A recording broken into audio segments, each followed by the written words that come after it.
everybody should check out all the dance. There's dancing every night here in DC. It's incredibly wonderful. Next we have Melody, who designs war games for the DoD for a living. In her free time, she also blogs about and is very, very interested in the intersection between technology and market capitalism and free markets and all kinds of cool stuff. And she's going to talk about web capitalism and how it does not need a bailout. So, Melody Hildebrandt.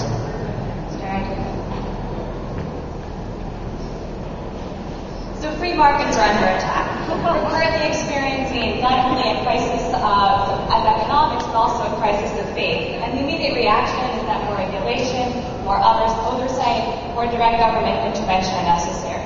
And I don't deny we have problems. Our banks are black boxes. We don't know what happens with our money.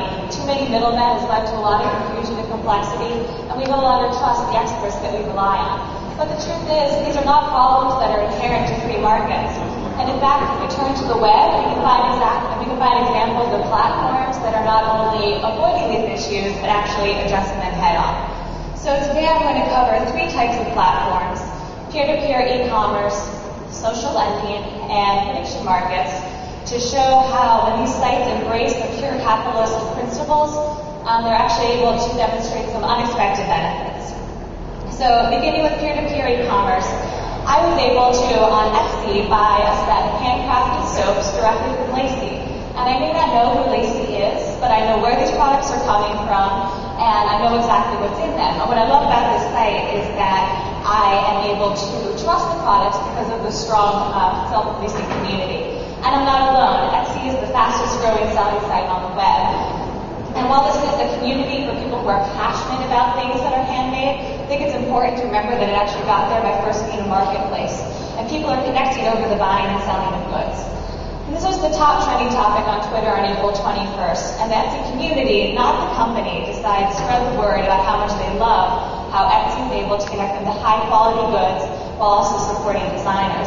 And this commitment to quality extends beyond crafts. For example, Social Action was able to find their perfect logo by reaching the Genius Rocket, a local DC company. And there's nothing frilly here. In the marketplace, the best design wins, but the community approach enables both efficiencies and some fresh ideas. And contrast this with the mortgage-backed security assets, where between borrower and financier, money can be repackaged through up to 10 middlemen. And in the market, we really need more transparency and simplicity, which I personally found through social lending. And through Lending Club and MicroPlace, I was able to lend directly to a family in the United States, as well as to an aspiring entrepreneur in Kazakhstan. Money changes hands exactly once, and we don't need the bank. And as an investor, I like this because I know exactly what my risks are and also expected returns, which currently on Lending Club at over 9% are actually pretty good. And this market can extend beyond investing also to charity. When, say, for example, I'm interested in donating to Palestine, I have some options. I can donate to an NGO, or I can donate directly to Alina in Ramallah and fund 1/6 of her loan that she needs to expand her small livestock business. And on Kivo Loan, people are choosing to send over $1 million a week to people just like Elena. So let's turn to prediction markets. And the most common example is the 2008 presidential election, where people are able to bet on the outcome through the prediction site Intrade. And in the end, the collective wisdom of the site was remarkably accurate. It was only one vote off from the actual outcome.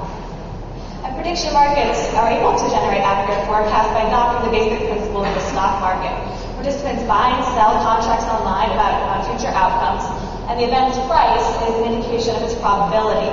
And this is a tool that's being used on companies when, say, for example, you're the manager of a paper supply company and you have a problem.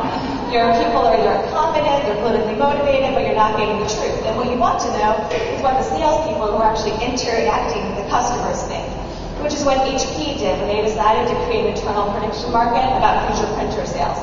And the participants were employees from across the country who were able to buy and sell shares on future printer sale figures using currency they can convert into prizes.